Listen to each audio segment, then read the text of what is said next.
Sa 7, Brigada Balita Nationwide sa umaga, tanghali at hapon, magpapaalam ang mahigit ng ilang taon sa pantala. The viral episode ng Brigada Balita Nationwide, ang malalalam ipapaalam na lang.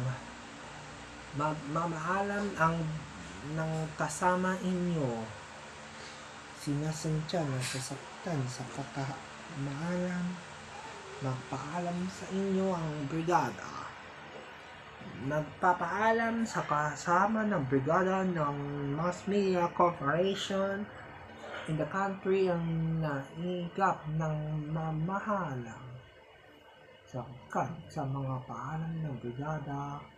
Nagpapaalam sa inyo sa paalam ng brigada ng 177 Brigada News FM, the Music and News Authority, o ililipat muna ang 106.8 Brigada News FM, the Music and News Authority, Batangas, ay paalam sa inyo. Ito ang paalam sa ating brigada. Ang off the air na yan ay pinaalam sa mamaalam sa ere ang Brigada Balita Nationwide.